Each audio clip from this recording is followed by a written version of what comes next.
Hello, students and audit managers. I welcome you again in this AAA class. And today we are going to discuss the topic audit risk. No, it's not ordinary audit risk. It is significant audit risk. It is something significant audit risk. Okay.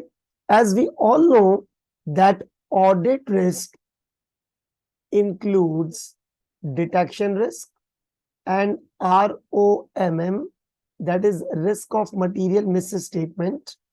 And in risk of material misstatement, in ROMM, there are further two risks, which are inherent risk and control risk.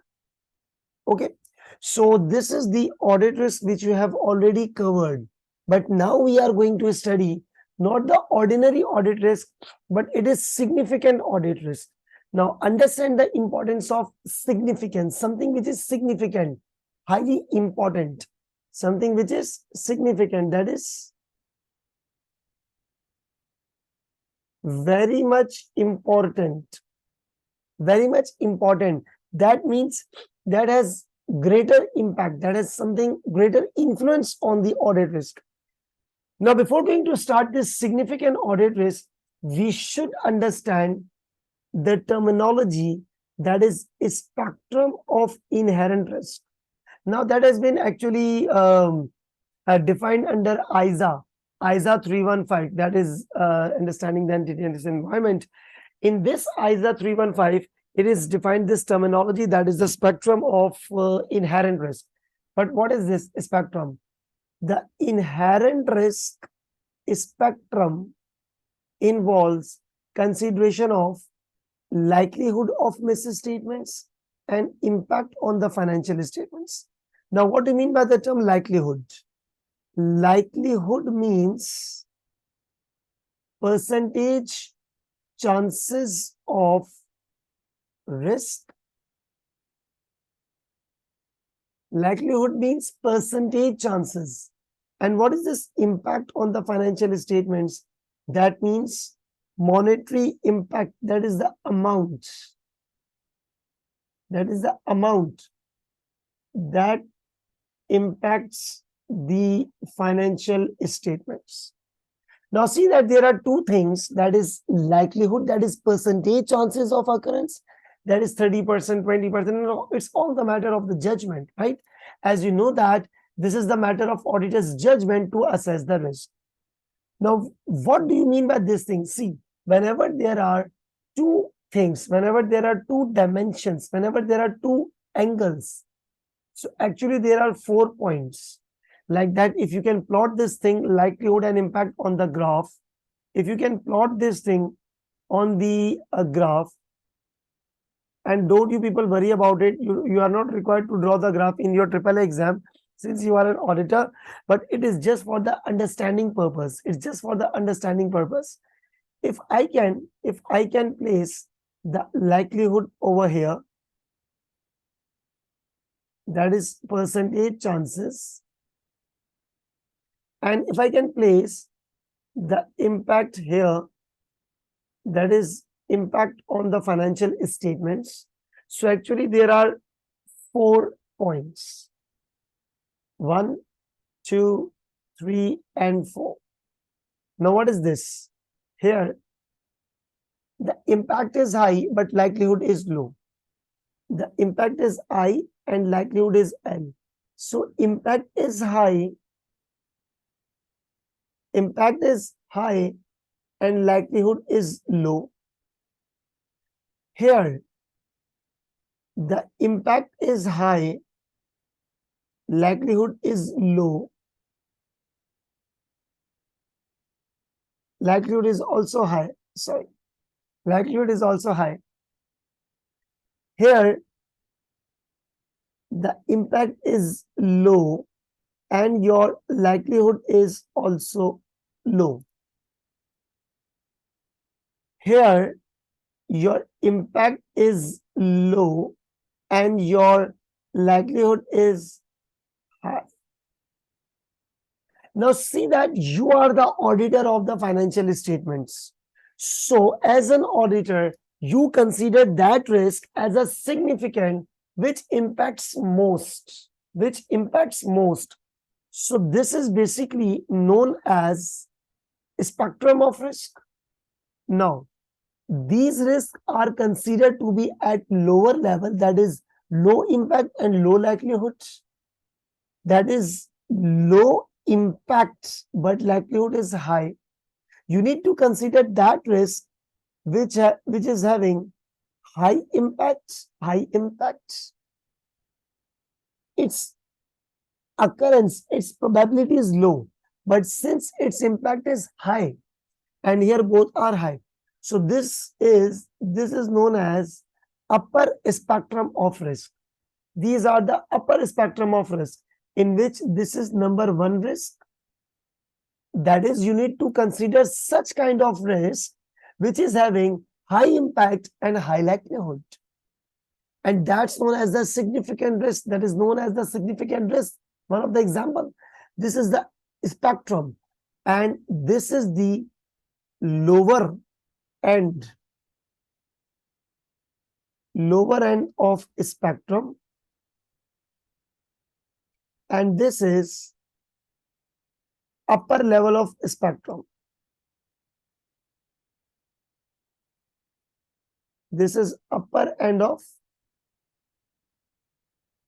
spectrum, right? This is upper end of a spectrum, and this is considered to be on the second priority. So this is actually the spectrum of inherent risk. That means the likelihood of the misstatement, that is the percentage chances, and that is the impact on the financial statement, that what impact it can bring on into the onto the financial statements. That is the amount. And for that amount, you can also relate it with the level of materiality. Obviously, you will consider that risk which is considered to be material.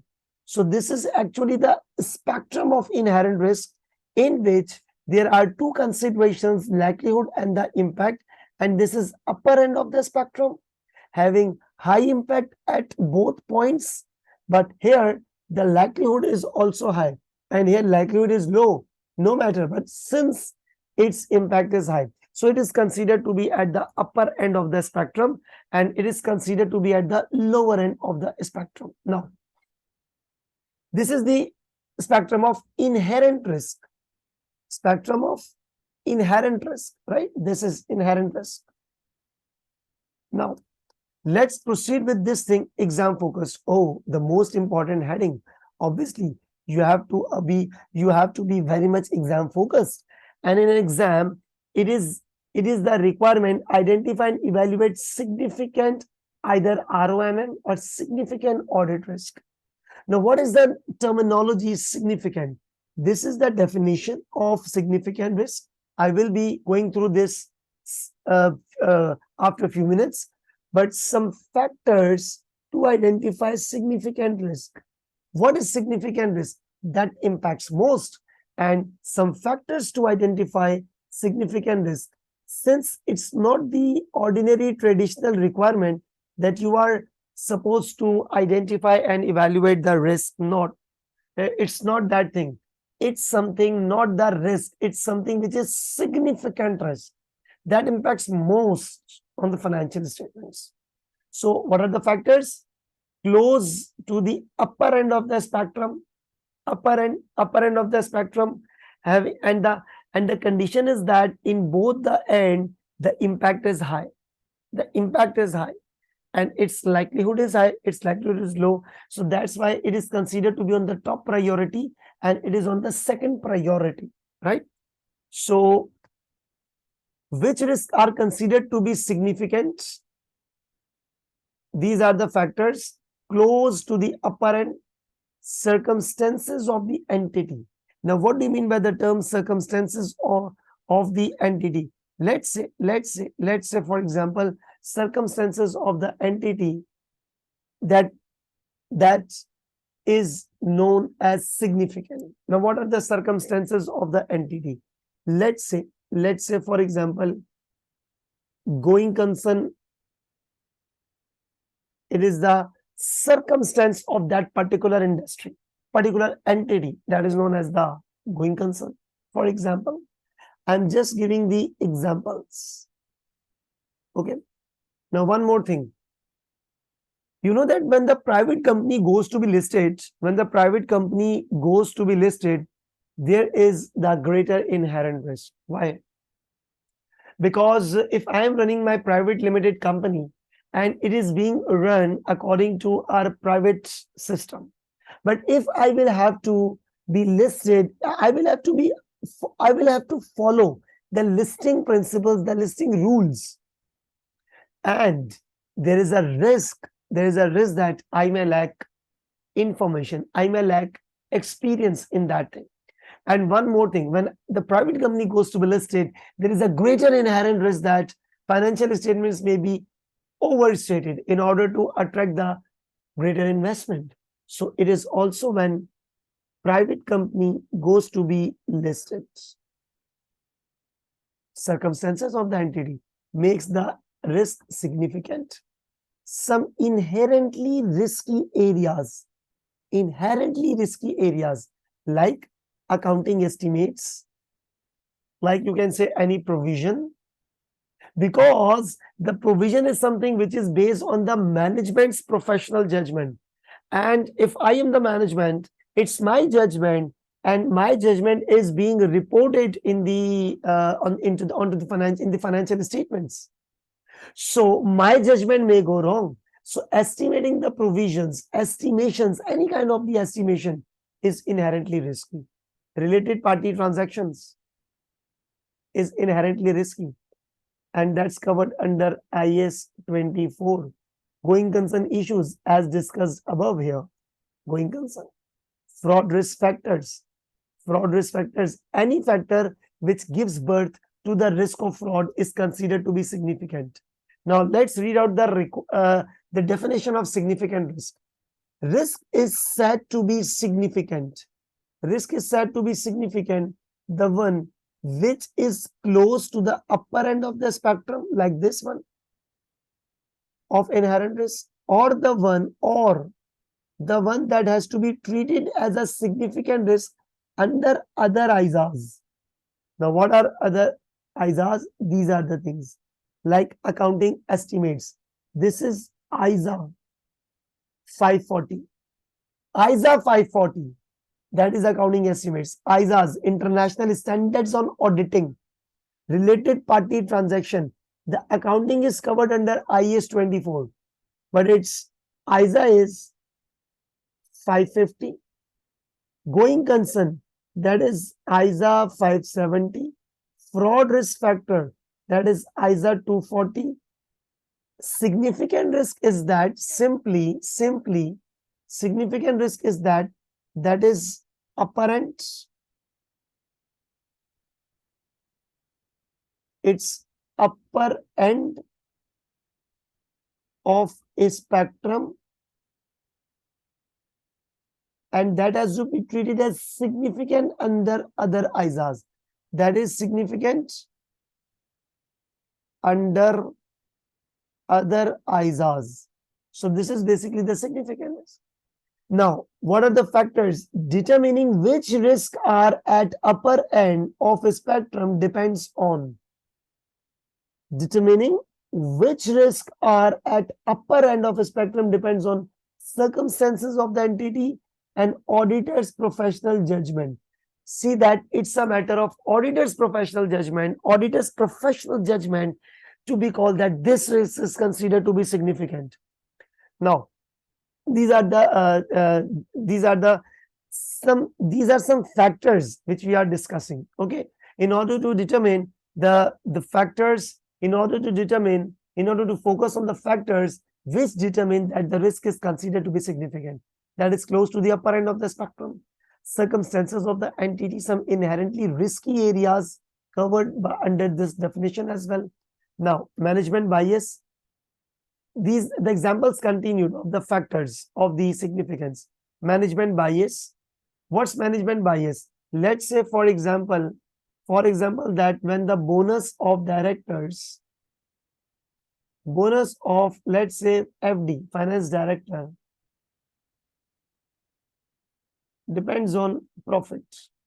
So it is carrying itself significant risk, that since he is the person who can influence the financial statements, and so financial statements may be overstated in order to maximize his personal bonus. So this kind of management bias, this kind of risk is also known as significant risk, because it is the management bias, right? It is the management bias which forces the management to overstate the financial statements. Next, detection risk. It's not something ordinary, it's something very significant, that auditor is not able to detect the material misstatement. So it's not an ordinary risk, it's something significant risk. Management's lack of expertise to prepare the financial statements. What do you mean by this terminology, this example? For example, that I am the finance director, I've got the finance team, and they are having and they are not having a required level of experience, and they are engaged in preparing the financial statements. Seriously, it is a significant risk that financial statement is being prepared by those people who are not having the expertise of the financial statements. It's not an ordinary thing, it's significant. Inherent complex accounting calculations, inherently complex accounting calculations, inherently complex accounting calculations like IFRS 2. I'm not endorsing this example that this is the complex, but to some extent, to some people, it is perceived to be complex. IFRS 9, like IS 12. These are not the calculations which are difficult. I'm not saying it difficult. I'm saying that there are so many points, points, and so it is called as complex calculations, and so there are greater chances of inherent risk. So it is considered to be significant. Changes in the above, we had discussed that accounting estimates. But what if you as a management bring a change in accounting estimates or the accounting policies? It's something which is not ordinary. It's something which is significant risk. So these are the factors. These are some factors. These are some factors. These are some factors. These are some factors. Again, I'm saying that these are some factors which help you to identify the significant audit risk. These are some factors which helps the auditor to identify significant audit risk, right? Now, concludingly, it can be said that significance of the risk depends on judgmental areas, that's the judgment of the management, highly material amount that is having high impact,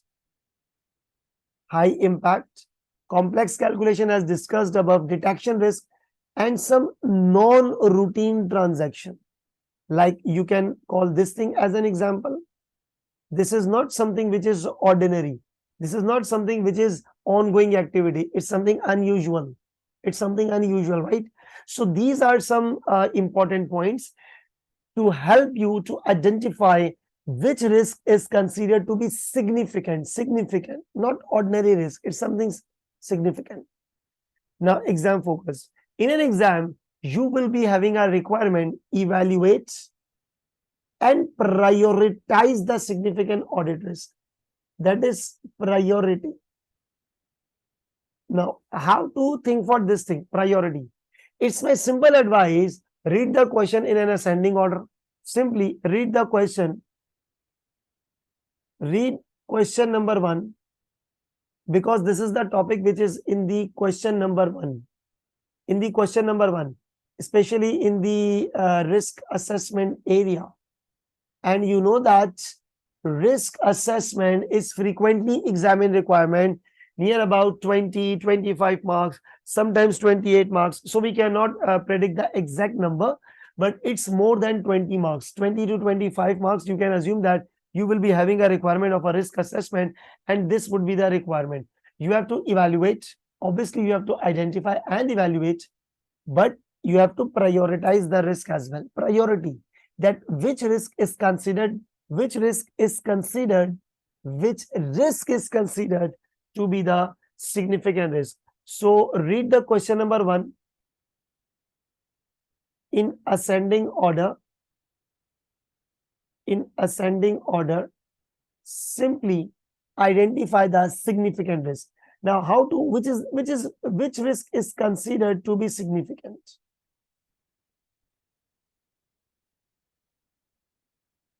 Like you can apply the factors above. You can apply the factors above.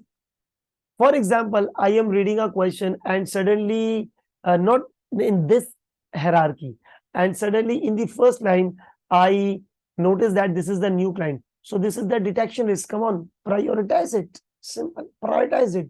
That there is a risk that there may be fault in the audit team. It's not an ordinary thing, it's a significant thing. But still, we can have some suggestions like you should identify first judgmental areas. Judgmental areas, you have to give the priority accordingly. Judgmental areas, the one which is having materiality level, that is significance of the amount,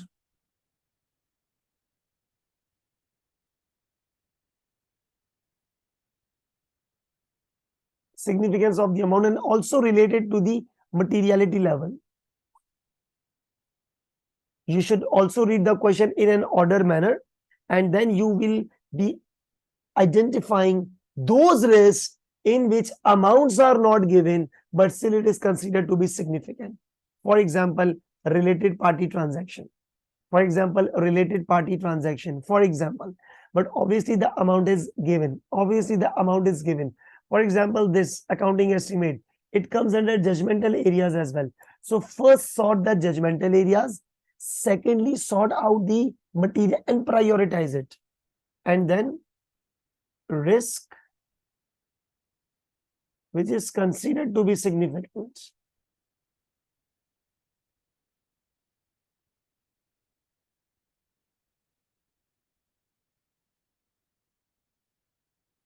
Regardless of the materiality level.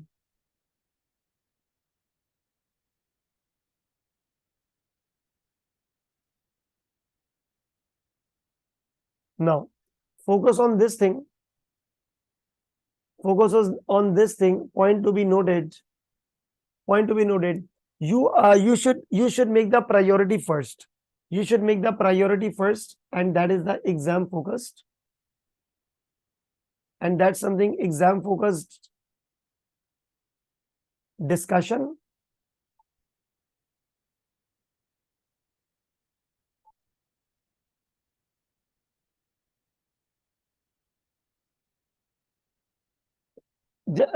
Just hold it. I need to fix something here.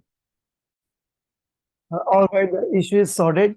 Okay, I'm just giving the advice to be very much alert while reading the question, and that is the exam focus. You have to sort out the significant risk, and that is the judgmental areas first, materiality level, and the risk considered to be significant regardless of the amount. So in an exam focus, make priority, and then write the risk. You have to make the priority, and then you have to write the audit risk. Okay, so this is basically the exam focused area, that in an exam you will be having a requirement, evaluate and prioritize the risk. Not only evaluate, but you have to prioritize the risk as well. So this is basically the exam focusing, and these are the factors which helps to determine the areas which is considered to be significant as per the auditor's professional judgment. All right, so now this video is here. See you in the next video. Keep revising the things. Okay, have a good day now. Take care. Bye bye.